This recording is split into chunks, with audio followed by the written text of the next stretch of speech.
Welcome to Something More to Podcast, where we move through topics wherever the conversation takes us. I'm your host, Adam Culbertson. And I'm Richard Collins.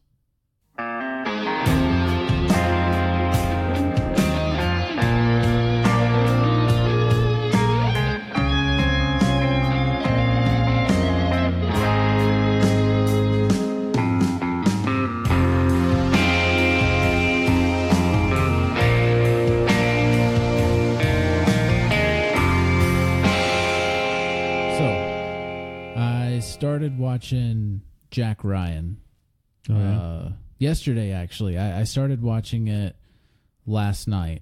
I couldn't sleep. I was just up all night. I got like maybe at most 2 hours of sleep. And I ended up watching like the first 6 episodes. I think it is really good. Like I couldn't put it down. I had to turn it off because I started dozing off finally, but yeah, it's good. You got Jim Halpert. Yeah, I was gonna say, how is Jim Halpert as an action hero? He's actually productive. So, but no, I've seen him. I've seen that he's been in some movies and stuff recently where he's been doing more action roles, and of course Jack Ryan. Right. But I mean, it's so good. It feels so weird because when you look at like him, like there's almost this weird similarity between like him and Chris Pratt, like from like Parks and Rec, but like Chris Pratt didn't even wait till he was done with Parks and Rec to start doing action movies. Yeah, what did Chris Pratt was he still doing Parks and Rec when he started Guardians of the Galaxy? I think it was Guardians of the Galaxy, yeah. Because I mean, it's even the thing they brought up in Parks and Rec. It's just like, wow, you look like really fit all of a sudden. Oh yeah, like, yeah. Like, what did you do? It's like, I stopped drinking beer. Yep. What? Yeah. Oh man, but yeah, I mean, Jack Ryan is just. I don't know what I was expecting. I had heard good things. I had seen people mention it on Reddit. My friend Brian, he brought it up to me, told me he's the one that recommended The Tick to me. And he told me about it, and I just hadn't gotten around to watching it. I'd kind of been putting off watching any Amazon Prime originals just because of them canceling Tick, and the reason they canceled The Tick is because the guy that was like the guy that started it, like that would I don't remember. The creator? Not the creator. It's the executive that was at Amazon. Oh. That he was behind it being a show, as far as Amazon goes. Okay. I think his girlfriend even plays Miss Lint. Oh, really? Yeah. So there was some controversy there and everything, but I think she did a really good job. I don't think I didn't see any issue with that. No, absolutely. I mean that happens all the time. As long as the talent is there, like there's really no. It's a non-issue, really. Well, I mean, is it really nepotism if the person is qualified? Yeah. Exactly. I don't think so. I think she did a really good job with a new villain inside of the Tick universe and everything like that. And she's the main villain, really. Really, yeah. She was there the whole time. I mean, as far as visibility goes, like by far the most visible villain in the whole series. Yeah, and then even a hero there for a little bit too. But then yeah. I think she did a really good job. But no, he actually he got fired or something. I don't remember all the details off the top of my head right now. But the guy that took his place was like, well, he had the Tick canceled, didn't put any effort into advertising it, nothing like that, because they didn't want that guy's work to be included under them because it was so successful. They wanted to it to just phase out, even though it was everybody loved it. Mm-hmm. I mean, Rotten Tomatoes, it had like 100% on Rotten Tomatoes. Like, yeah. I mean, come on. So I mean, it was gonna fail whether it did good or not, just because they didn't want it to be another dude's show to be their biggest show. Yeah. That wasn't there anymore. And they put more effort into Good Omen. Although I've actually heard good things about Good Omen. Oh yeah, I have too. And what makes me want to watch it more now is the Christians' outrage over it and everything, and Christians banning it, and the Christians were banning. Hold on. The Christians were demanding Netflix take Good Omens off. Yeah, I saw that. Yeah, I saw that. And Netflix is like, we promise we will not put out any episodes of Good Omen. Yep. And then, oh man. And, oh man, it's crazy. It's crazy. It's just mm-hmm. politics. Yeah. Really, like just office politics, really. Yeah. But I mean, you see a good show like that, like The Tick, go mm-hmm. away. But the ban from Christians on Good Omen and the outrage on it and everything makes me want to watch it more. Oh, yeah. So I mean, I wasn't gonna watch it just because they canceled The Tick and the reason they canceled it. Well, I mean, you have that, but then again, like David Tennant is just amazing. Yeah. Like, definitely one of the big reasons I need to check out Good Omen. That and Neil Gaiman. Oh yeah. It's apparently based on Neil Gaiman comic. Oh, okay. Like so many things these days. Yeah, but it's good stuff. A lot of stuff. I mean, a lot of stuff's based on comics. Well, I mean, like Lucifer is based on Neil Gaiman. Oh wow, yeah. I hope somebody picks up The Tick. Eventually, or something, or they continue that storyline, because there's so many unanswered questions as far mm-hmm. as Arthur's powers and everything. I could talk about that forever, but yeah. But Jack Ryan is so good. Yeah, and it's Tom Clancy, right? Yes, it is. It is Tom Clancy, based on Tom Clancy characters and, mm-hmm. and novels. Right. I've never been like an avid reader of Tom Clancy. Me neither. But I mean, you see that stuff all over the place, especially in video games. Oh yeah, most of my like Tom Clancy like taken in stories and stuff has been from video games. Mm-hmm. Some of the best video game shooters like stories. Oh yeah, I mean some pretty prolific ones. Yeah. Oh, so I've been watching Swamp Thing. Yeah. And I mean, I've been watching them as the new episodes come out. I think they're at episode 4 now. Yeah. And oh my God, this last episode, like it really, like it had me squeamish. Like the whole, like I was like, oh, I mean, I'm terrified of snakes, and this episode is leading into a bunch like just like psychological horror. Yeah. And hallucinations and everything. And it's there was a scene with a snake and it freaked me the fuck out. Like I almost just paused it and walked away from it for a little bit because snakes. I do not do snakes. kind of indie in that. Yeah. Why did it have to be snakes? Yeah. Yeah. But yeah, it's the DC Universe subscription has been very, it's been worth the money to me so far. I'm reading comics again on my 40-inch TV. whole panels take up the entire screen. If you got a Roku TV, they have a DC Universe app on it. And like you could put it in panel mode and you can actually, like, each panel will blow up, and like I could be across the room laying on the bed, and I can read comics just clear, and like the text isn't too small or anything like that. Like if I try to read it on my phone, it's too small. If I try to read it on a tablet, the tablet I just feel is too bulky for me. Mm-hmm. But I can just put it on the TV. That's cool. Yeah. I mean, it really is. Like, I mean, it's definitely one thing. Like, I enjoy reading comics. If I had more time, I would read a lot more. Like, in all honesty, I've been a lot heavier into like manga and manhwa, like Japanese and Korean comics. Yeah.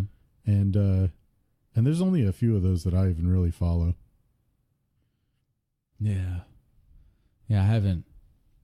I've been more into, like, as far as like manga goes, I've been more into webtoons. Yeah, and With a lot that of the style. stuff, I can't say that all of it, but a lot of the stuff on webtoons is actually Korean based. Okay. At the very least, the two that I've been following are both Korean. Yeah. It's The Gamer and Hardcore Leveling Warrior. Okay. I haven't read those. I just started what was it? Code Atom. Mm-hmm. Yeah, you sent me a link to that, and it's only barely in, like, what, three episodes I think we're out? Yeah, and I think they like from reading the comments, they it's been a series, but they're like they've redone it. Maybe the art has been updated or something. I don't know, but it could even just be a retranslation. It could be, yeah, or even just a translation. In the first yeah. But no, it seems pretty cool. Sadly, I haven't gotten into a lot of webtoons. Billie Jean, that's what she's always reading webtoons. I mean, there's a lot on there, whole lot on there. But no, I've been actually. I read the what's it called? Rebirth.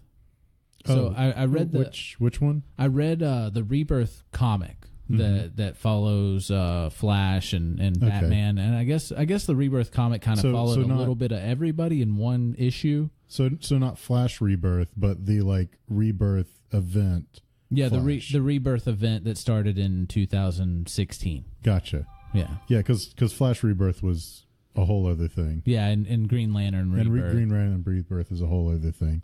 It's so weird. It makes me wish that they didn't call that whole thing Rebirth. Yeah. Because they already had two major comic events that were called Rebirth. Yeah. It just makes things kind of confusing. It is. But it was Jeff Johns. Like, both of those were written by Jeff Johns. Okay. And I think Flash Rebirth was first. And so, like, when he took over Green Lantern, he did that as Rebirth, kind of, I guess, in like reference to his work on Flash.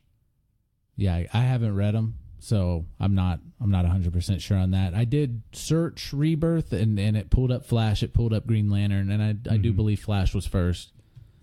But no, I started the DC event Rebirth. Yeah. I think it was 2016. Yeah, when it started. That sounds right. I mean, it was fairly recent. Yeah, and I got into it. I actually read the Yellow Button, like 4-part series, right? With Flash, or the Button, yeah, with Flash and Batman, yeah. I read that because that kind of continued, which it kind of left off. Like it picked up where Flashpoint ended, really. Yeah, pretty much, yeah. So I thought that was pretty cool because I did read all of Flashpoint, so it was nice getting that story back and it going back to old school. Well, not old school, but it went back to the universe that was there before. And Thomas Wayne. Yeah. Oh man. Like, yeah, was that not just amazingly cool? Yeah, it is cool. I mean, he carries a gun and everything, like just shooting people. But I mean, kind of getting to have that like heart to heart in a way. Oh yeah. That was that. Cool. That was just awesome. Oh yeah. But I actually, to kind of pick up back where it was with, from the Button, I started reading Titans Rebirth. Yeah. Yeah. With Kid Flash, which I mean now he's the Flash. Right. I'm talking about with old Wally West. Are you talking about that one? It's Barry, I think, or is it Wally? Red-haired Wally. Yeah. Not the. I mean, yeah, he's got the Kid Flash outfit, like his hair's out of the top, but I mean, he used the Speed Force to change the suit to a full Flash outfit instead of the yellow. Yeah, because if I remember correctly, like Titan's Rebirth, basically started out with the whole thing about Wally West kind of disappearing because nobody remembered him. Because in that universe there was now a black Wally West who was Wally West, and the old Wally West had been completely written out, basically. Yeah, and actually in the Rebirth comics, or the Rebirth comic, Flash was the one that pulled him out, and he was the one that got the information to take Bruce to the other timeline, right? And everything like that. So, I mean, like, they had a connection. Like, he didn't remember him to begin with. There was like a shock, like a Speed Force shock going on. Yeah. And he's like, I could never forget you, Wally. And he grabs him and pulls him out of the Speed Force that he was stuck in. I mean, it's just some really interesting and cool stuff. Yeah. Trying to think. So you haven't read much into like Flash's like Rebirth iteration? No, not at all. Not at all. I haven't gotten into that. All I've read recently is Rebirth, The Button, and I'm like 4 issues into the Titans. Okay. Or Titans. Yeah. And Titans definitely deals with some stuff. Like at first, just the idea of them getting all back together after so long. Yeah, that was really cool because I mean, him just coming in contact with them, the Speed Force gave them the memory back. At least that's what I'm thinking it is. It's the Speed Force that, I mean, because the Speed Force is what took him out of the timeline. So right, and it makes sense, at least within comic logic. Yeah, I haven't figured out who the bad guy is like behind it. There's like this time wizard or whatever the fuck.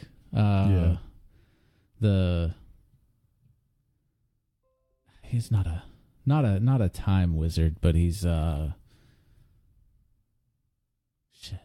I don't remember. He's from the future, just like Eobard. Huh? Eobard. Yeah. He's from the future that Impulse basically came from, right? And everything, and he's the one that got Wally trapped and taken out of the timeline, which caused Flashpoint. And then Rebirth. So, yeah, but definitely some big stuff, and like Titans in particular is really one of the big ones when it comes to actually setting up the whys of Rebirth. Yeah. That's why I started there, just because that's where it left off with the Rebirth issue. Right, and it's kind of cool, like having the old school Titans back. Yeah. Oh man. Fucking Dick is Nightwing, and I mean, you don't have Starfire or I mean, they're missing some people, but you got the Red Arrow or whatever his name is, Arsenal now. Yeah, Arsenal. You got Aqualad, Wonder Girl, of course, the Flash, right? And Omen. Is it Omen? Yeah. And of course Wally's girlfriend doesn't remember him, but he hasn't come in contact with her yet, so I feel like that's coming. Right. But there's definitely a lot of good stuff there. Yeah. Like all in all, like DC did a really good job with Rebirth. Yeah, I'm impressed with it so far. I still have so much more to read. Like I've just scratched the surface. Oh man, just you wait until you get to like all of the various evil Batmen. Oh, what is it? Like Metal or something? Yeah, it's like all that? Part of the series called The Metal. Yeah. Oh, there's like a Joker the Metal Batman. The Batman who laughs. Yeah.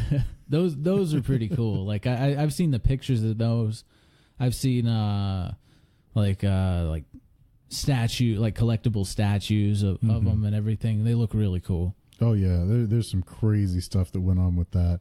But yeah, it's all part of a series called The Metal that I mean, actually starts like that all really starts right up at the beginning of Rebirth.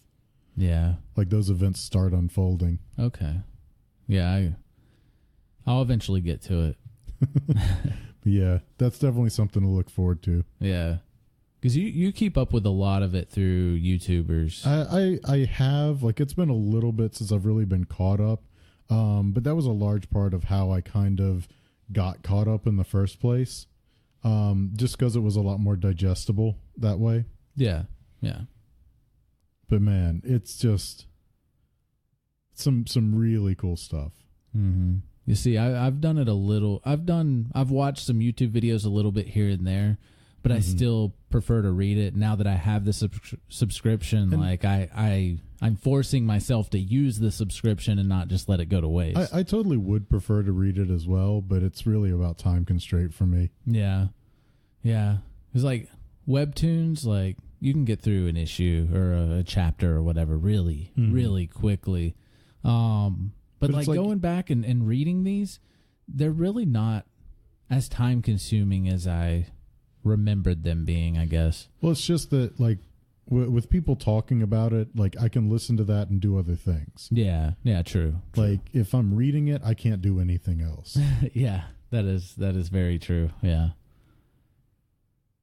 But yeah, that's actually got me reading again. So, That's good. I'm reading with pictures, but I mean, I'm doing it. There's nothing wrong with that, though. I know. I'm joking. Because I mean, the artwork is like half of what makes it so awesome. Yeah, it really is.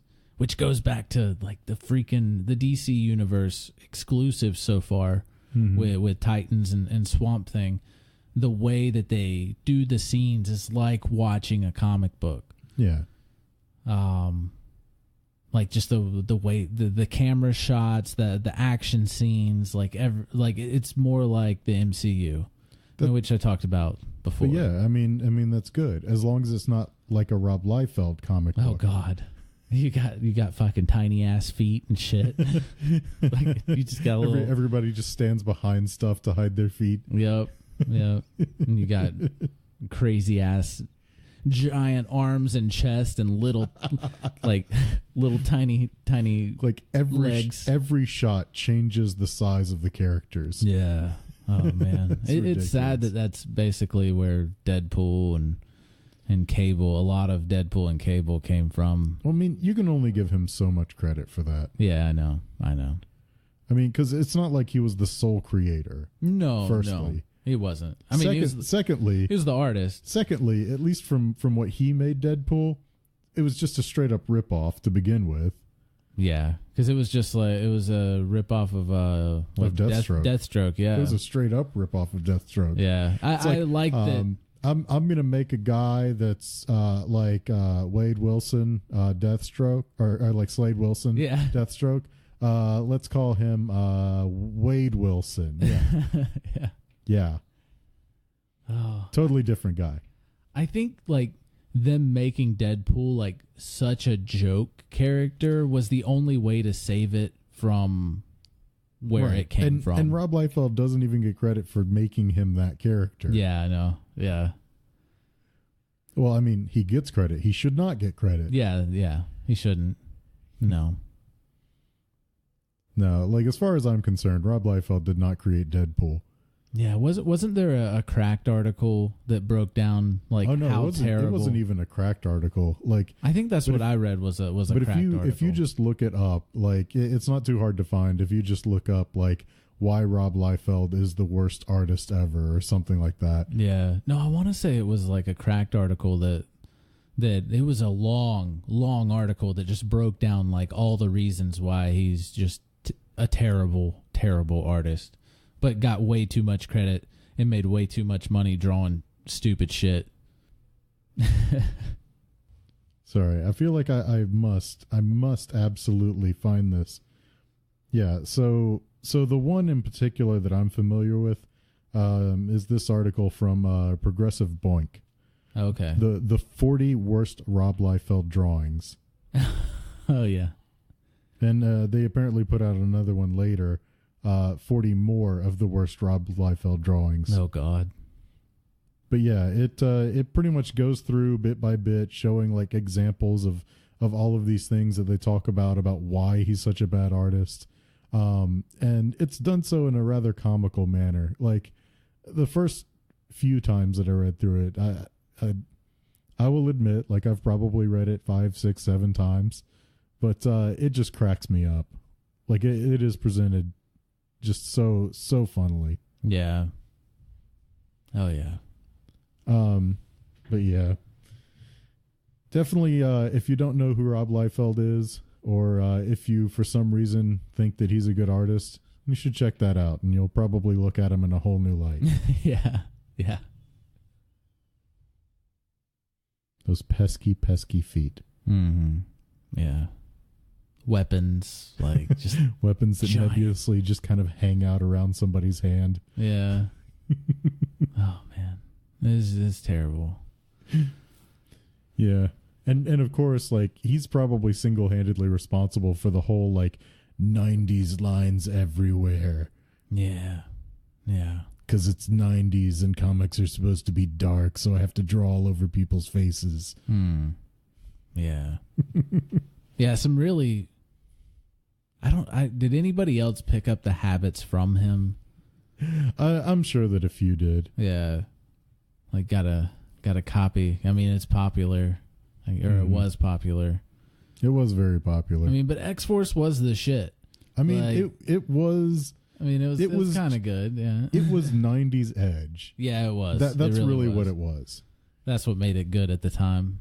I don't know. I haven't gone back and read any of it. It was 90s edgy, and that's why it was so well received. Yeah. More recent iterations of X-Force I find far more interesting because they're more nuanced. Okay. Like there's more like layers of like human struggles and things like that in them. Yeah. I am impressed with comic books nowadays. I mean, you do have some repeating kind of story things that happen, like a lot of reasons for things changing is time travel or like universes crossing over, universes disappearing, but some people stayed and stuff like that. A lot of that's happened for forever. Oh, yeah, it really has. In comics, Marvel and DC. Oh, both. Yeah, I mean, absolutely. DC gets hounded a lot by Marvel fans for doing that, but Marvel does it too. Like both do both it. of them absolutely do it, and now and both have done it well. Oh yeah, and the thing is about like time travel, it's fine and actually it can be very good to have time travel be the basis of a story, to be like the crux of a story and how things work. What's not good is when everything happens and then you're like, oh, well, I've painted myself into a corner. I have to fix this. Time travel. Yeah. Yeah. But no, it's completely fine to have an entire story that revolves around time travel. Oh, yeah. Oh, yeah. Or like hopping universes and stuff like that. Yeah. Because Flashpoint did a lot with that. Yeah, it's just when it comes out of nowhere as just like well, how do I fix this mess that I wrote myself into? Like, that's when it's like, yeah, not good. Yeah. But, I mean, it works. It does work, though, whenever it's based around it and not a last-minute decision. And granted, even based around it, it can be done poorly. Yeah. Like, it's probably harder to write time travel storylines than any other storylines because there are so many things that you have to keep in mind throughout the entirety of the story. Yeah. Because it's not just like, okay, well, A happens, so B happens, so C happens. So, like, when you're writing it, you have to remember everything that's ever happened or will happen in your comic so that you can make everything fit together. Yeah, and each timeline, too, that's created by the time travel, changing stuff in the past. And because they like to do the multiple timelines because of it. And they do. And I can't help but feel like it's because comic book writers have commitment issues. Yeah. Which, I mean, I can kind of understand to an extent. Like, they're under a lot of pressure of, like, do this and do it right. And, like, if we don't like it, we're probably just going to, like, revert everything. Well, yeah. And so, they change writers. Yeah. Oh, often yeah. enough, And they'll change so- writers right in the middle of a series too sometimes. Yeah, Which has killed some storylines. it really has. But it's like I feel like just in general, comic writers kind of always are trying to write themselves an out just in case something doesn't pan out. Yeah. I see that. I can see that. And that's not true of all comic book writers, but I No. think it's a pretty general trait. Yeah. I can totally see that. But yeah, so one thing, just kind of changing gears here. Yeah. One thing that I kind of finally got back into a little bit after a long time away from it is soccer, and particularly like the U.S. men's national team. Okay. Because I used to follow soccer a lot. Like I've had a lot of fun going out to games, like either at pubs or actually out to the games themselves. And I mean it's so unlike any other sport. And I mean I like football, I like watching other sports, but I mean soccer is just it's a whole other thing. And it's so hard to explain really. Like it's kind of more of an experience of like watching it with other people that are enthused about it and yelling and chanting, and I mean it's just this whole like thing.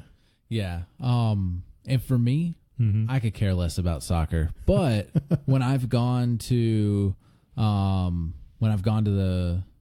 pub and watched like I almost said World Series, but I know it's not that. The World Cup games a couple years ago, few years ago, whatever. Like I had so much fun. Like it's just like I mean I was still drinking at the time and I was getting into the chanting and the taunts, the taunt chanting and everything. And it's I think what it is for me at least is, and there are maybe a couple of other sports that this fits as well, but soccer is kind of the main one. There is never really a true lull, because even if nothing is happening at that moment, at any second that can change. Yeah. Like any given second that you're watching, everything could turn horribly against you or for you. Yeah. And so like if you really kind of get into it and get into the action and following it and everything, like it's one of the most engrossing sports to watch, because it's and I mean when it's all said and done, like it's 90 minutes plus some stoppage time here or there, but it is like some of the most intense, like hour and a half, 2 hours that once you include like halftime break and everything. Like it's like the most intense time that you can spend just focusing in on a sport. Yeah, it really is. And for somebody like me who gives no shits who wins, I don't care if the U.S. wins or Mexico wins, or well, I guess whoever's playing at the time. Them's fighting words. Oh, I know. But I mean, I cheered for the home team when we went, because I mean I was hanging out with you and Joe and everybody else. Like everybody just came out of nowhere. Hell, some of the people, like somebody, Matt, like he doesn't even live in this state anymore. Well, he actually came back. Like he's actually really? living in the Mint Hill area now. Okay. Well, I mean, when he was still living in Kansas. Like we just ran into him because he was in town and he wanted to watch the game at the pub, and where we always watch it. Oh yeah. So, but no, it was just fun and like just everybody just like not even planned, but everybody just came together to hang out and watch the game. Didn't even know they were going to be there. And I mean, it's a pretty exciting time to get into watching soccer, because you've got the Women's World Cup is going on right now in France. U.S. women are doing very well. Yeah. They do really well every year. They're definitely one of the strongest teams. Yeah. The U.S. women are. Mm-hmm. U.S. men, not as much. No. We definitely have our years where we're better than it's up and down than others, but we're definitely not up there with what would be considered, the best teams. Yeah. but right now, the Copa Ora, the Gold Cup, is going on, which is basically the World Cup, but limited to North and Central America. Okay. And it's basically every other year that it happens. We usually do very well on the one that's immediately after the World Cup because it doesn't matter at all. Yeah. The one immediately before the World Cup, however, if you win it, you get an automatic bid for the World Cup. Okay. And we almost never win that one. Oh. But we usually do very, very well in the Gold Cup, like on the years it doesn't matter. But we had a spectacular game against Trinidad and Tobago, who, even if you don't follow soccer, you are probably at least mildly aware of the fact that we did not qualify for the World Cup this past time around. I had no clue. It was kind of big news, but Trinidad and Tobago were the reason that we didn't make it in. Oh. Basically, and I forget what it was, if we could only lose by one, or if we could tie, but whichever it was, either we had to at least tie and they ended up winning, or we had to at least, lose by only 1 point and they ended up winning by 2. But they were the reason that we weren't in. So this was kind of the revenge match of sorts. Okay. And oh man, like it was a lot of us just kind of dominating possession in the first half. Like finally ended up getting a goal like towards the later part of the first half. And then we come in on the second half and it was just goal after goal. I mean, it was beautiful. Oh wow. I mean, we were just going nuts. Huh. Yeah, and if I did know about that before, I forgot. Like it's just I do enjoy watching soccer, especially I don't enjoy watching it at home. I would say it's not as enjoyable at home. It's more fun when you're with other people. Yeah. Yeah. Because other people just kind of build into that excitement and build into the enthusiasm. And let's face it, chants are one of the most interesting parts. Chants are some of the best things about it. Yeah. I had this one friend that I used to work with long time ago when I worked for an insurance company. And they were really into soccer, and they'd invite me over for a party, and then they'd have the soccer game on, and half the people were paying attention, but nobody was like really chanting or getting into it or anything. So I was like watching, I was like, I'm gonna go get drunk. Well, that's the point of soccer. I mean, at least that's what I've always thought the point was get drunk and yell at the screen. Yeah. or if you're at the game, get drunk and yell at the players. Yeah. Yeah. Maybe they weren't yelling because it was an apartment. Yeah, probably. Apartments ruining everything. Oh, yeah. That's why you go out to a pub. Yeah. Yeah. Generally, pubs are okay with you yelling at soccer games. Packed. It is packed. Like, oh, yeah. The entire place is just, everybody is touching somebody. Oh, especially if you go during the big games. Like, oh, man. Like the World Cup games were crazy, games, but it was so much fun. Especially the Rio World Cup. Yeah, that's the one that I was going. I went to like every game that we could go to. Man, just absolutely packed. And like whenever we would score a goal, I mean the whole place just erupts. Oh yeah. It was nuts. It was so much fun. So much beer. Oh yeah. And undoubtedly so much beer wasted when it gets flung around at on a goal. Yeah. You walk out. I mean, everybody is so just tight packed. Like you have beer flying. It is a fun time for somebody that's constantly asking about like, well, what just happened there? Like what's that penalty for? Why is that dude faking it? Like why is everybody faking everything? Yeah, every injury is a fake. Like that really. I think that's probably a big question for most people first getting into it. Yeah. And I mean, as to why people do that, I don't know. It's how people are. Yeah. Like why it's you gotta not be a even. bitch? it's not even really restricted to soccer. Yeah, I mean, it's lower key in other sports, but other sports do it.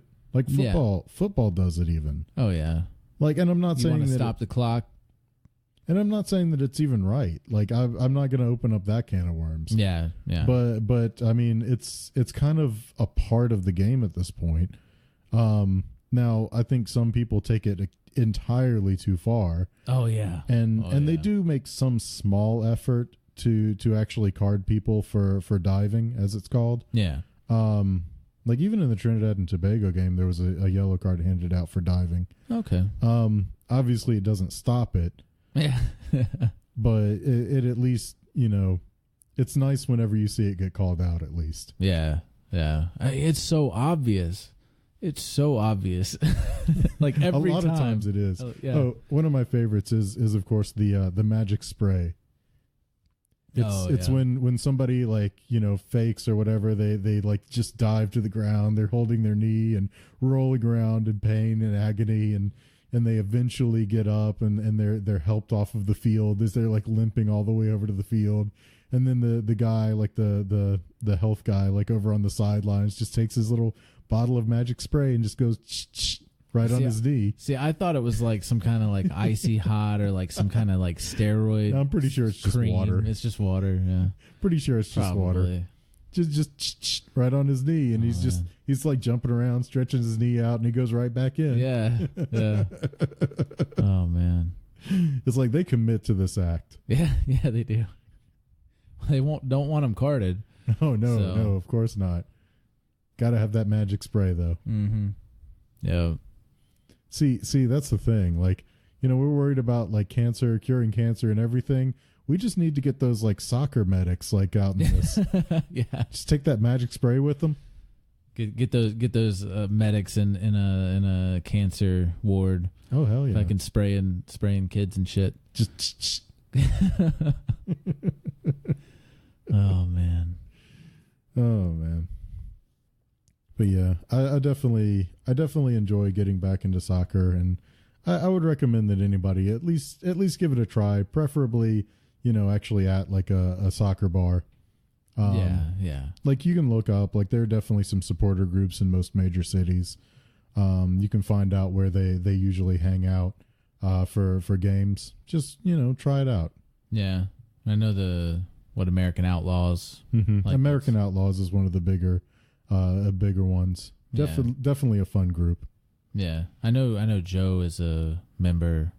I mean, Are you a I member have still. I have been. I've not been up on dues because I haven't been able to go to many games. Yeah. I mean, really, like working that second shift job really killed my availability for a lot of it. Oh yeah. Because I mean, I'd be able to go to foreign games, like go watch foreign games, like when they were early in the morning. Yeah. But I mean, typically I just wasn't up early enough, Yeah. and nobody else was up to go to them either. Yeah. But now that I have like a normal person schedule, Oh, that's got to be nice it for is. you. It's so nice. I can actually be social again. Yeah, you hang out with everybody else that's off of work. Yeah, exactly. You have weekends. Yeah, although Joe's getting a little salty about it now. Oh, really? I mean, just the fact that like as time's gone on, his job has become less and less normal. Yeah. Yeah. Like his hours are starting to kind of spread out a little more and become a little more irregular. Oh, really? Hmm. Yeah. But can't do anything when corporate decides something. Yeah, that sucks. So another thing that's going on right now, and I haven't actually watched any of it, but it did start yesterday actually. An event called SGDQ. Summer Games Done Quick. What's that? Okay, so I don't know if you're familiar with the term speed running. Basically, it's, Yeah, I am. it's basically when you, and just for everybody's benefit. Yeah. Basically, it's when you play a game, usually a game that you've played many times, and the whole point is to try and run it as fast as possible, usually from start to finish, or at least getting to the ending. And I mean, this applies to tons and tons of different video games. They have entire different rule sets that they have. Like some games will have categories for particularly warpless, like you're not allowed to use any level warps, or like glitchless, where you're not allowed to use any kind of glitches or abuses of mechanics. And there's some that are just any percent, like you just get to the end credits however you can. Yeah. And the end percents oftentimes are ridiculously fast. I mean, sometimes they can be like 5 minutes because there's some abusable glitch that they can use to basically just warp to the credits almost immediately. Yeah. Or like Mario, where you got the warp tunnels and everything. And or so whistles. there's a whole community that's sprouted up around speedrunning.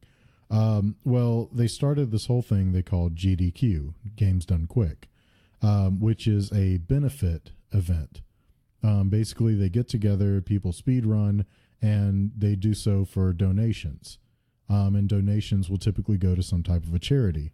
I'm not sure what their current charity is, but I know that they've been doing a lot of like medical type charities, like things for like cancer research and things like that.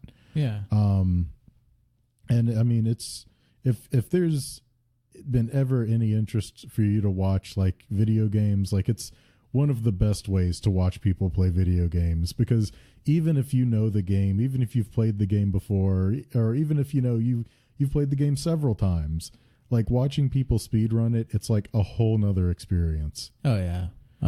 And I would almost say that it's even better if you have played the game, because you can see how ridiculous this is. Like, especially if it's like a game that you maybe struggled with or had trouble getting through this one part, or you spent like forever just trying to get past this one level, and it's like you watch and they just absolutely destroy the game. Yeah. And then granted, in a lot of these cases, they've played through this game hundreds of times to get this good at it. Oh yeah. The exact timing for every jump, slide, whatever. Oh yeah. And so it's really interesting. Like, it started yesterday. Yesterday to us recording, which would have been Sunday, and it pretty much goes all week. I think the last day is like Friday, maybe Saturday, something like that. But all of the videos, if not immediately, will end up going up on YouTube. So even if you can't catch it live at any point, because it goes 24 hours, like. They don't ever stop. It goes all night. Now, are these like Twitch streamers or YouTube, or is it just a combination of everywhere? A lot of them are Twitch streamers, and some of them do put out YouTube videos as well. But for the most part, they are Twitch streamers. A lot of speedrunners have taken to doing that for a way of making money, having some kind of income. Is they'll stream all of their practice and attempts and everything. Yeah. And that's how most of them, make their living, so at least some amount of living. Yeah. And like I said, so I mean, it's going to be a jam-packed week of events. And even if you just go on YouTube, just look up GDQ, like there's an entire YouTube channel dedicated to GDQ. And I mean, even if they don't have any of them up, or ones that you're interested in from this year up, they do 2 major events every year. Like they do summer GDQ, like SGDQ, and they do AGDQ, Awesome Games Done Quick. That's usually more like in the winter, like the beginning of the year. And they have some smaller events here and there as well, but those are like the 2 major ones. And there are tons and tons and tons of these videos that are listed there from the past. It's like 5 years that they've been doing it, I think, something like that. Oh, wow. So definitely check it out. Like if there's a game you really like, or a game that you maybe remember when you were a kid having trouble with, there's probably a speed run of somebody just doing it in like 10 minutes. Oh, yeah. That's a really fun way to raise money for children's hospitals. And Absolutely. And if you do donate, they have all kinds of prizes that people donate or that they've gotten to give out. It mostly works like in a raffle type style. Yeah. Like, where donating X amount of money or during a certain time qualifies you for drawings for certain things. Get you multiple raffle tickets or something like that. Something like that. But there's definitely a lot of prizes out there to be had. So it's not it's not just because you feel like donating, but even if you just feel like donating, that's good too. Yeah. What, isn't one of the donation, isn't it called Level Up or something like that? That's for children's hospitals. I believe so, yes. Because I was actually looking into trying to do that when I was streaming, but before I stopped streaming. Right, and it's huge. Like normally, like actually at this point, normally they break a good bit past $1 million each event. Oh yeah, like it's a big event. There's tons and tons and tons of stuff to watch, tons of stuff to potentially get like for your donations, and I mean you can just log on to the stream that they're doing anytime and there will be something going on pretty much. Yeah, and it doesn't all just go straight to like research and everything. It goes to like make like for the children's hospitals, like it gives them like video game systems, games. Hell, I've even seen like where they donated a bunch of like the starter kits for D&D. For like Level Up. Play. Yeah. Mm-hmm. Yeah, although with GDQ usually they do pick like a particular one, and Level Up I've definitely seen on some and some of the side ones that they've done. That's my experience. I'm not sure offhandedly what the one they're doing with this SGDQ is. Yeah. So that's something I would have to look up, or you can look up. But, yeah. But yeah, I mean, if you're concerned about where the money's going, like they're very upfront about who the money goes to. Like everything that they say that they've raised goes to that group. Like it's not going to anybody else. It's not going to an organizer. It's not going to anywhere but that foundation or charity. Yeah.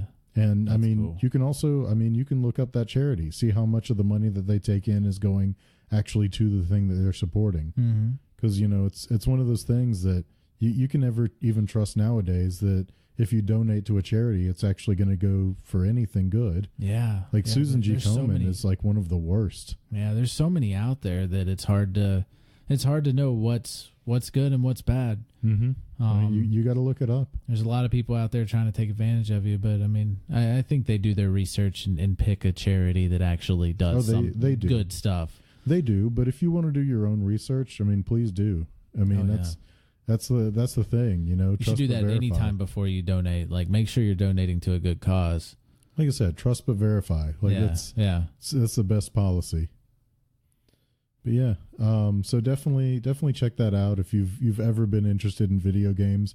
I'm sure you'll find something that you'll enjoy there. Yeah. And speed runs are just fun to watch too. They really are.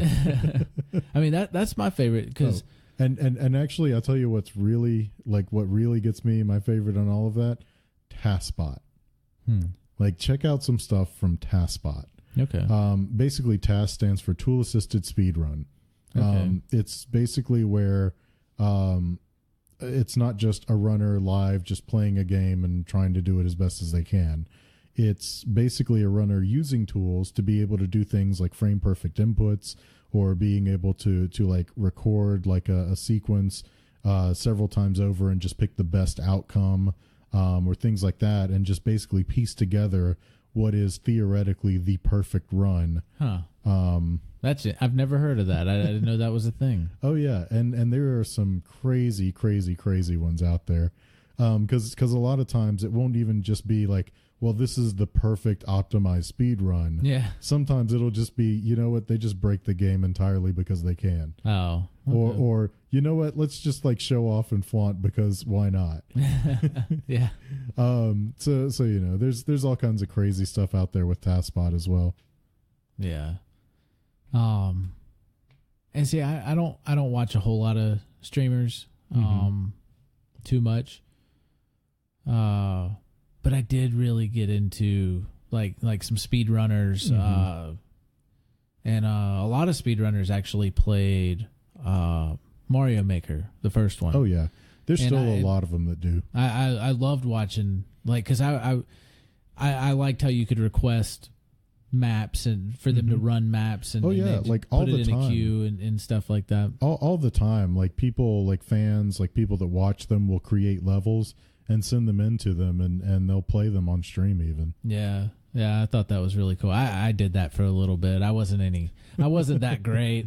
or anything. I never got to beat the expert mode. I beat the normal mode though a lot. Well, as most of those streamers will tell you, they're not that good either. Yeah. They've just done a lot of it. Yeah. Yeah. And I got better as I did more of it, but I can't just play the same game, try and beat it faster and faster every single time. Like that's just not me. Right. And it's definitely not for everybody. But it's fun to watch. It is really fun to watch. Mm-hmm. And there's all kinds of things that community spawned, even outside of just speed runs.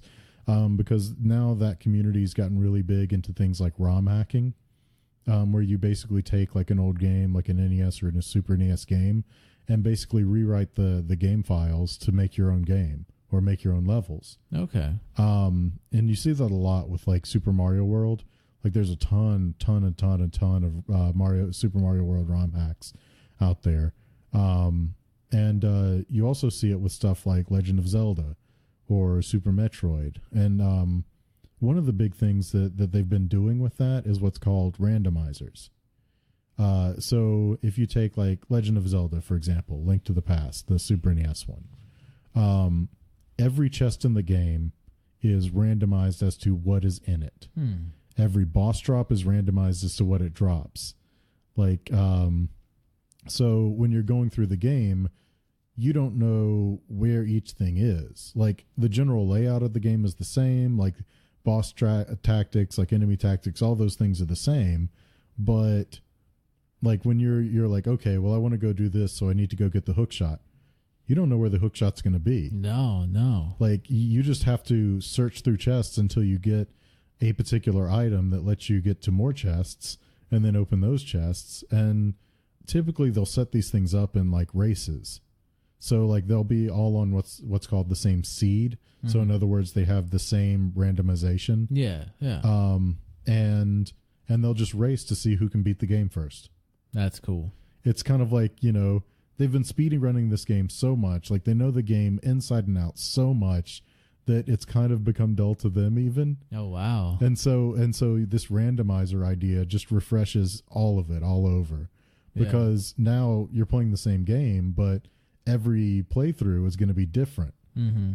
Like you don't know where everything is. You don't have like a specific path to follow. Yeah.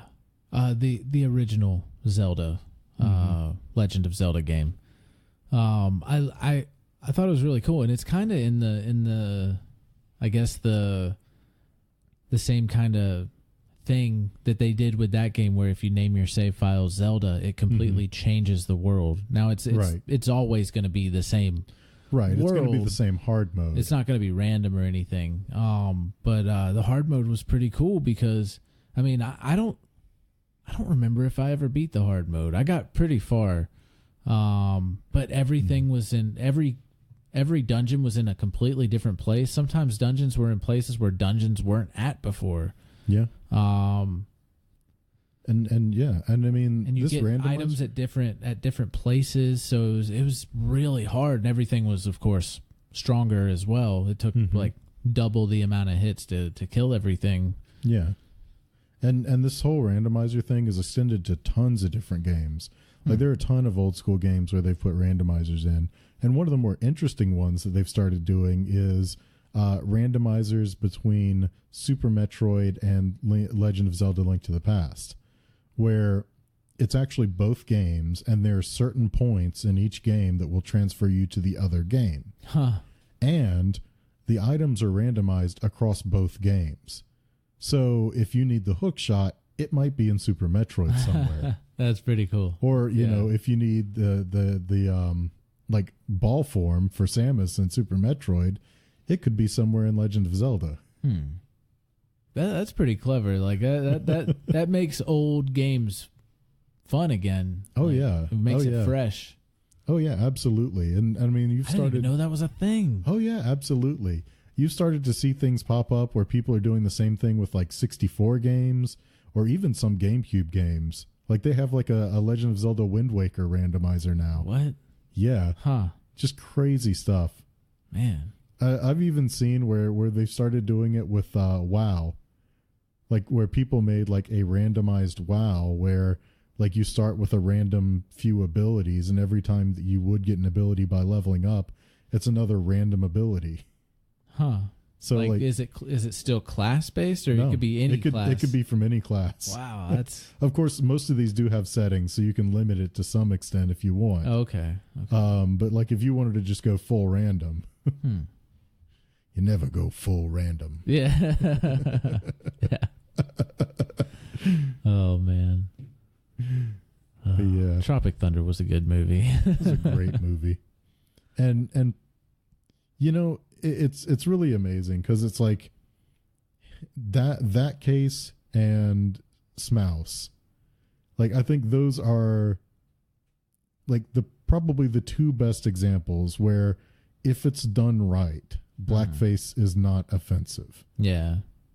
Hell, Like, there are definitely bad examples. There are some horrible examples. There's some really bad stuff. But those two definitely prove that you can do blackface without being offensive. Yeah, I think. I mean, I watch Joe Rogan Experience every now and then, and he had Jamie Foxx on there, and Jamie Foxx was talking about just how awesome Robert Downey Jr. did in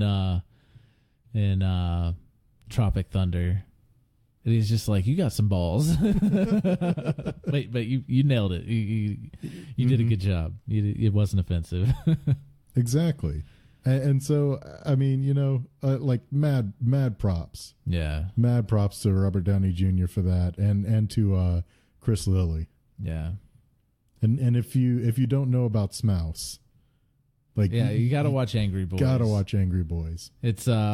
It was on HBO, so I mean, if you still got that HBO subscription and you forgot to get rid of it after Game of Thrones went away, or you're still just catching up on everything, yeah, like me, I still haven't gotten rid of it because I'm still watching stuff. But check out Angry Boys. Oh yeah, absolutely. What's the dude's name that does it's a guy, he does multiple characters in his show. Chris Lilly, yeah. And he does multiple characters in his show. He even has a Netflix original show now. Because all of his shows have been, he did 3 or 4 different shows on HBO at least. I mean, it was probably more than that. Yeah. And well, I guess HBO in the United States. I'm pretty sure he did stuff in Australia that it might have been on a different network. That's like a normal network there, but it's HBO over here. Right. But yeah, like it's really interesting stuff. And I mean, he definitely does some things that I guess most people would consider really risky, like at risk of being like really offensive. Yeah. But I mean, he's really earnest in his portrayals of the characters. Yeah, he is. He is. But he plays a porn star. A female porn star. A female porn star, yes. And there's some nudity there, and they pulled it off. It didn't look cheesily done or anything like that. It was and creepy how good it looked. It was creepy as fuck.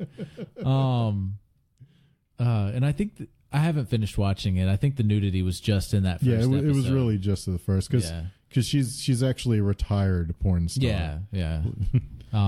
It has a lot of mental issues. I don't know exactly what she's got going on. And all in all, like Chris Lilly shows, as kind of like off kilter and offbeat as they are, they usually have some kind of good uplifting message behind them. Yeah, it's hilarious, but I mean, there's times, especially like in Angry Boys, there was some moments that is just like kind of like tearjerker moments. Oh yeah. And but yeah, definitely heartfelt. Check that out. Especially if you're not easily offended. If you're easily offended, like you might find some of his stuff in bad taste, but it's not done in an offensive manner. It's done in like a mean or cruel way. Like every portrayal that he has is done very earnestly and very much like an honest portrayal of a real person. Yeah. And he has no limits on where he'll go. He'll do a Japanese woman. He'll a black rap star, a black rapper, in California, a surfer, just a surfer dude. Mm-hmm. Or people with all sorts of mental issues or various handicaps. An old lady that's developing like Alzheimer's or dementia or something like. Yeah. He plays kids, like he's 40 plus years old, and he plays like teenagers and stuff too. Male, female, doesn't matter about race. Like he does everybody. Yeah, it's actually really cool. Like I can really appreciate that. He's definitely a talented guy, and some of the music that he did on Angry Boys, I don't know about if any other shows. I don't know if he ever did music with any other ones. There is some music in the Netflix one. Okay, but like music was hitting like top in the charts in Australia whenever those episodes would come out, and he would like put out a soundtrack for Angry Boys. Like those were like in like the teens on like top album or top songs and stuff for the country. Or, oh yeah, I mean they're really really catchy songs. The continent or whatever. I don't know. Country/continent. Yeah. But yeah, they're really catchy songs. Yeah. But yeah, absolutely. If you still have Netflix sitting or Netflix, HBO. Well Netflix too, because he has one on there now. Yeah, but you still have HBO sitting around, don't know what to do with it. Yeah, watch Angry Boys. It's funny. It's a good time. Absolutely. So like this week has been weird. It has been not recording on Thursday, like because we recorded the little announcement to say, hey, we're not putting out an episode this week. We're gonna pick it up next Monday. Like I felt off. Like I felt like something was missing in my life for the past week. Yeah, but now we can actually be back to normal because we're recording at our new time now, and for the most part we're going to continue recording at this time. So we've got a kind of some regularity coming. Yeah, we got one day in the next month that we're gonna have to record on a different day, but I mean if push comes to shove, we can maybe move it like Sunday or something like that. Yeah, just not to affect release day. Like now that we have a new release day set. Mm-hmm. I'm having a minor surgery. But yeah, so kind of settling in is nice. Definitely, if you are upset about us not having an episode, like blame me. It's my fault. I had to go and get a new job. Hey, it's a better paying job. It's better hours for you. Hell, you've already gotten some overtime from it. Oh yeah. Oh yeah. That's a good way to transition and get a little bit of extra money to spend those evenings and weekends. Yeah. So all in all, I'm really happy about it. Still fresh in. Just had my 6th day of work if you don't count overtime. Yeah. Yeah. But yeah, it's been a good change, a good adjustment. And I guess we still have a little bit of adjusting to make. It's still pretty fresh in, but all in all, it's going well. Yeah. And we finally played D&D again. We didn't play D&D for 3 weeks. It was crazy. It's getting a little bit worried about, because I mean it's happened before where you're playing D&D and people just can't make it, and like 1 week leads to 2 weeks, leads to 3 weeks, leads to it stops, and people just get reluctant, like they don't even want to come anymore because they're out of the habit. Yeah, it's like going to the gym. Yeah, if you just one time you're just like, I just don't feel like going today, like you can still come back from that, but then like if the second time you're just like, I'm not going to go today either, it just gets harder and harder and harder. Oh yeah, I've done that so many. I've started and stopped going to the gym. I lost count how many times. Yeah. It's like half the time I'm hurting. I'd say by the time you get to like 3 or 4 times, like you have to completely recommit to going to the gym again. There's no just like, okay, I think I'll go today. Yeah, you're like, well, this time wasn't working, so let's figure out what's going to work now. Yeah. And then you got to start over. You got to go through that that week of soreness again. And Oh yeah, oh yeah, and that's like the worst is getting started going back to the gym again. yeah.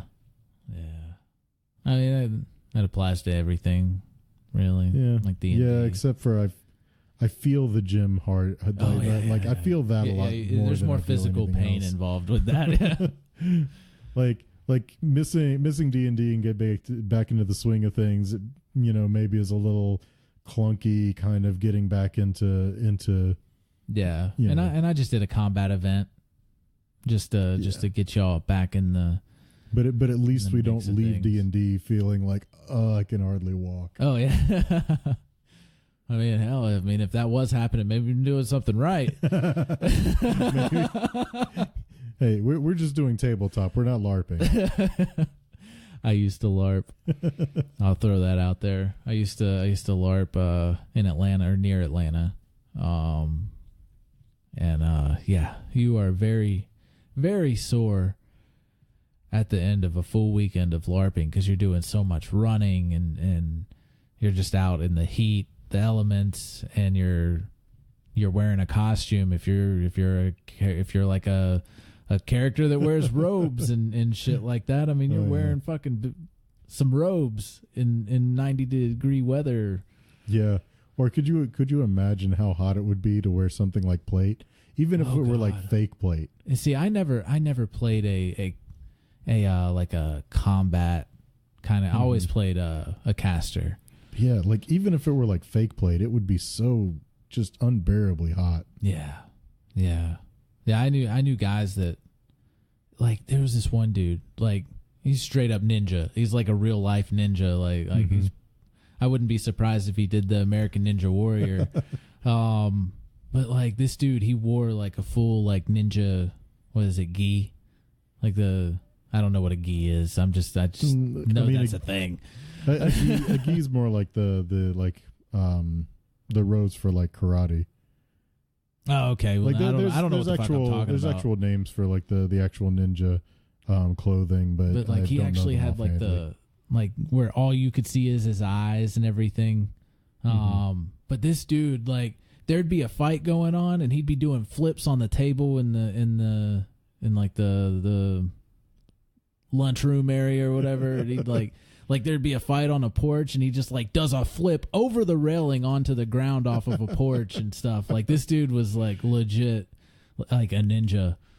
Wow. But it was really cool. Yeah, I think if I were LARPing with him, I'd just be like, nope, you win. Yeah. You got me. Yeah. But no, I always played with the bad guys and I went like full on necromancer and to where like I could I know I'm super nerdy. There's nothing saying all wrong this, with that, but like we would like I would do a spell that would lock somebody up where they couldn't move, and then like people would like just pick them up and put them in a like a necromantic circle that I would make on the ground and fucking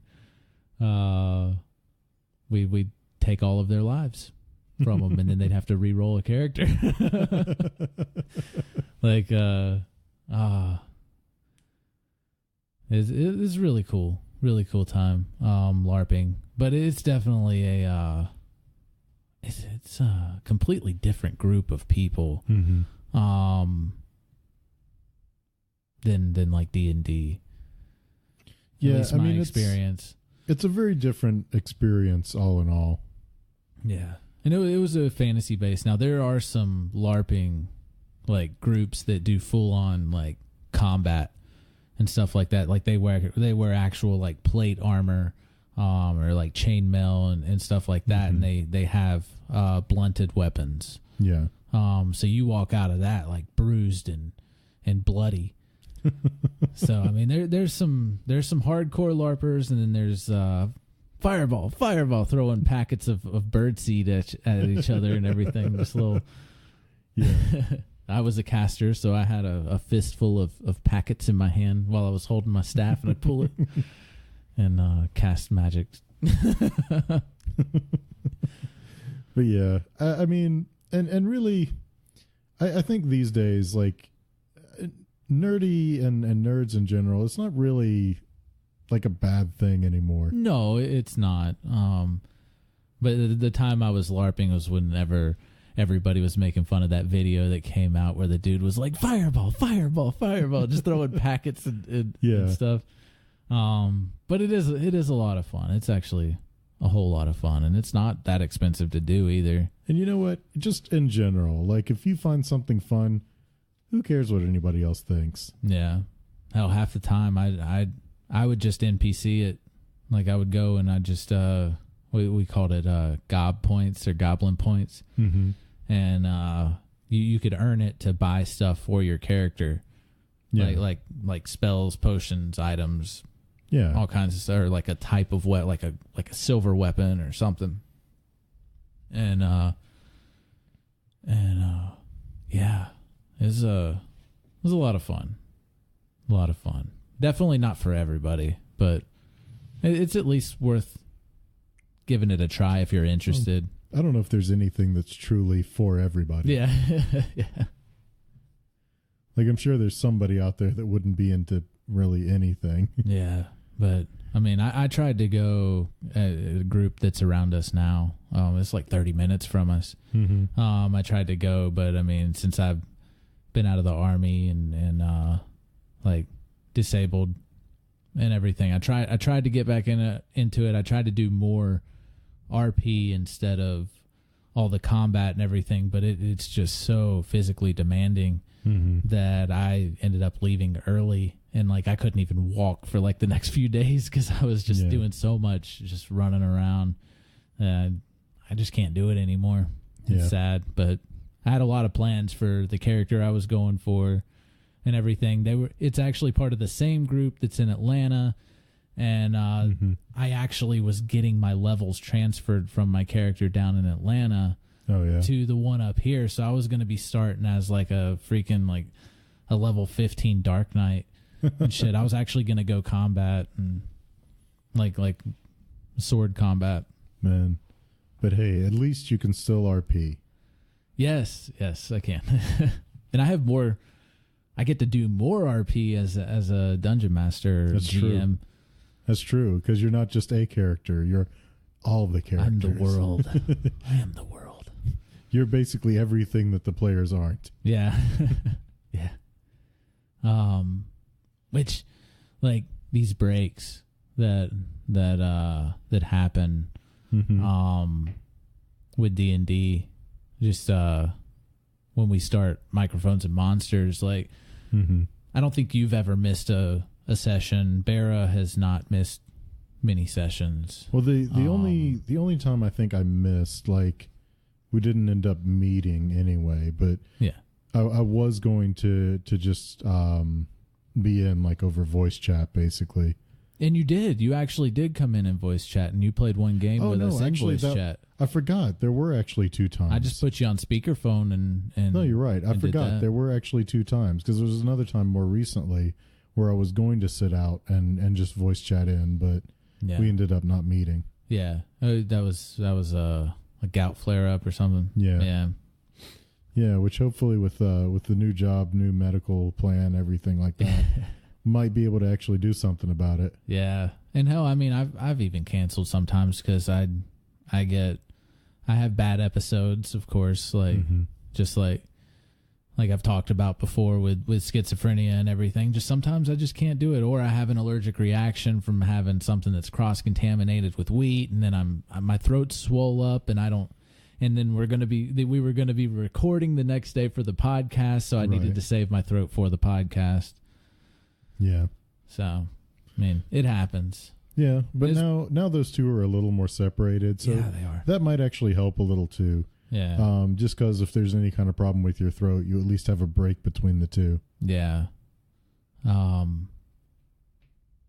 yeah, it is going to be a little bit more demanding for the Microphones and Monsters. I feel like it's a little bit, yeah. Like everybody that's going to be involved is going to have to be a little bit more serious about it. And I don't want it to be a job.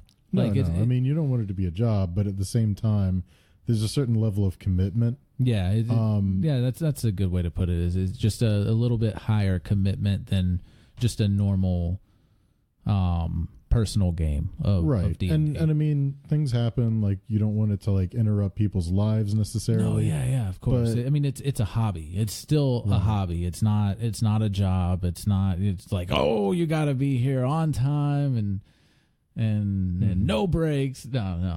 Right. and yeah, and it'd just be good if at the very least, if we do have to miss, maybe like plan on doing so that we can maybe do a little bit extra the week before or the 2 weeks before to have extra to basically cover that time. Yeah, and I already planned out. I'm gonna have like 5 episodes done and edited before I ever publish the first episode. Oh yeah, and having that buffer would be really good for being able to take like a week every now and then. Yeah. Now, like if like holidays, because like Christmas time, like we started. And then we had to take a break because of Christmas, and people traveling and doing stuff with this side of the family, and then doing stuff with the other side of the family, and everybody just got a lot going on. Oh yeah. So that was basically a whole month that we didn't play, and then this past time, which I mean, one of the times I was sick, another time. Just too many people were going to be out of town. Right. I mean, death in the family happened with one player, and I mean, shit happens, and it's always going to happen. Like life comes first, and then then D&D. Absolutely. Well, there's other stuff in between there, but yeah. Yeah, absolutely. But yeah, like D&D should not take precedent over life. No, and. But I mean, we're gonna have a buffer there to make up for that, and we're sitting in the dark. We are. It was not when we started recording. Yeah, it's just the outside light actually flows into this room really nicely. Yeah, so I didn't even notice it until it just started getting dark. Has not been a problem for us recording yet. Yeah. It's I don't know. It's. I think Monday nights are gonna work out pretty well, though. I mean, we got, you get off of work and we head on over here, and then I have a full day to edit.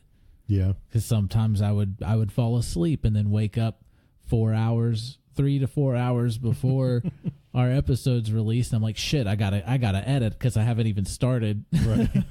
Right. Yeah, this definitely gives you a lot more leeway to do that. Yeah, and maybe that'll allow me more time to, like, we've talked about doing changes on the show, like maybe changing the format of episodes, like, or topics, or I don't know.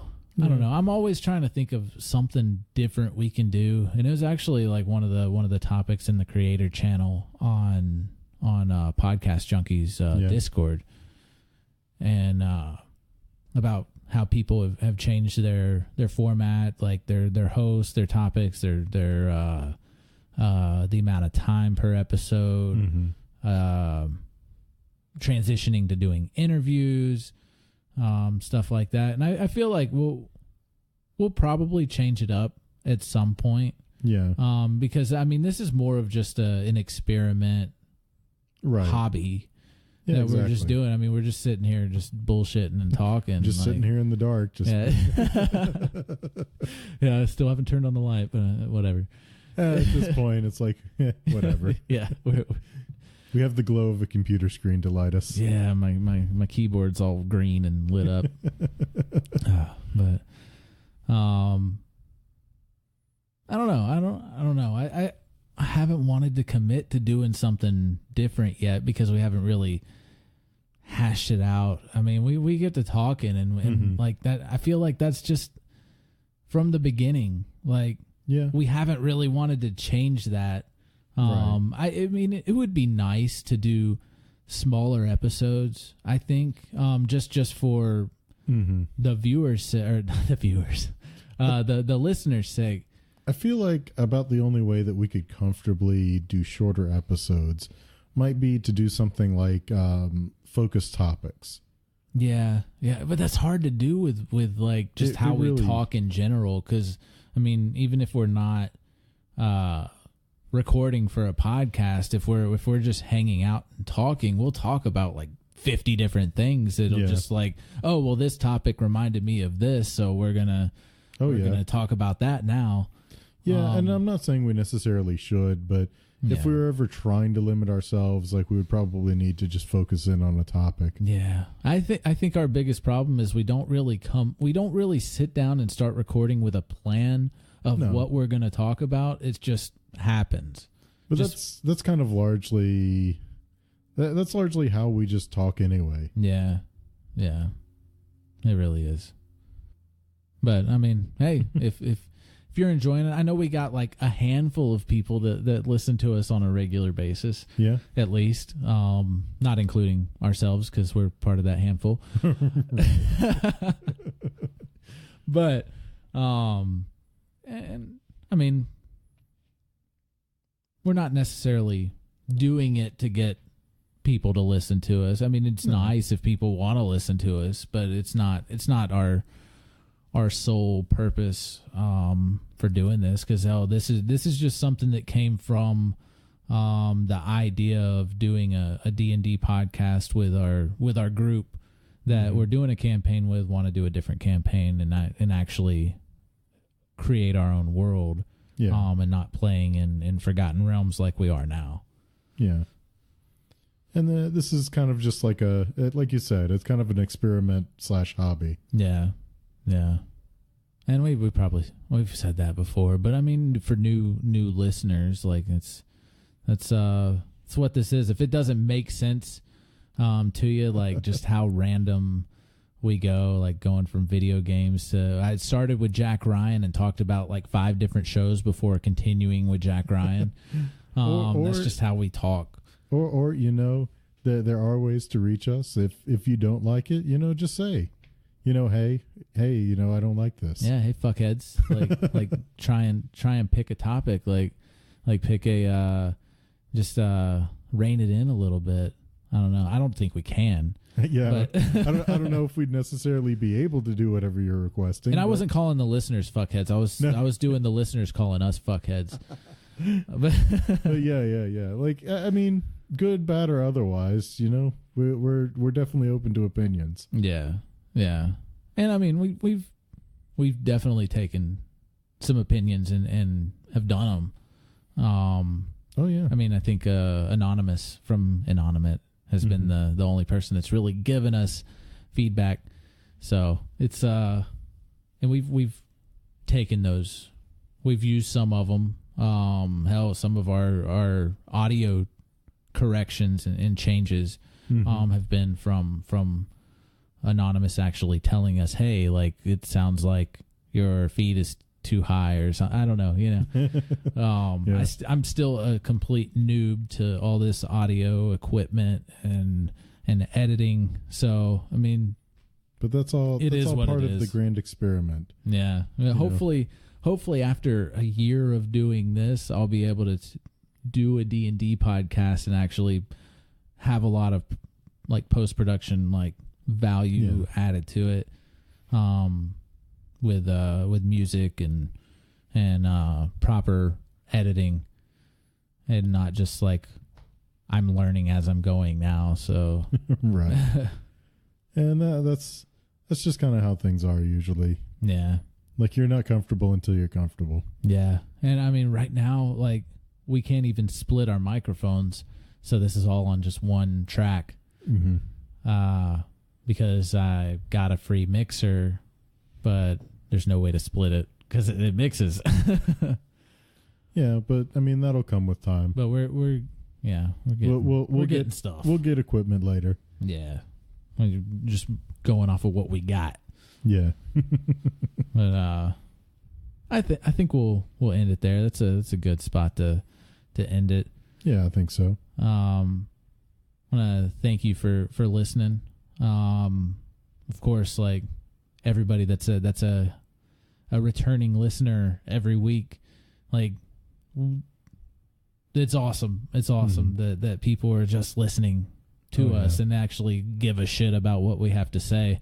I don't know if you do or not, or you're just listening to be nice. No, but I mean, I would be floored even if we just had one person that came in every week. Yeah.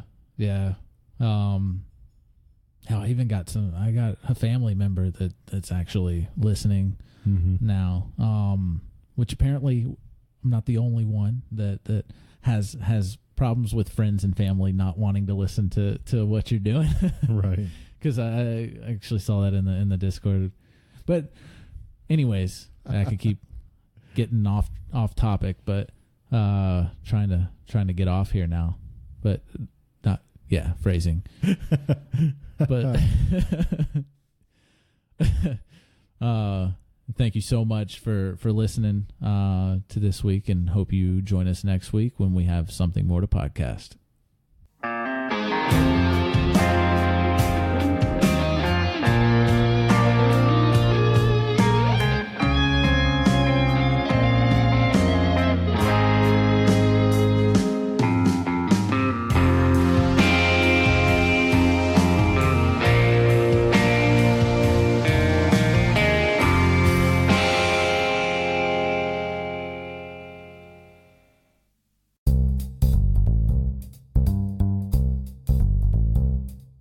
Welcome to the promo episode for Podcast Reviews Podcast, the podcast in which I review the reviews of my podcast. This is a promo, but it's also a full-length episode to show you kind of what the show's about and like.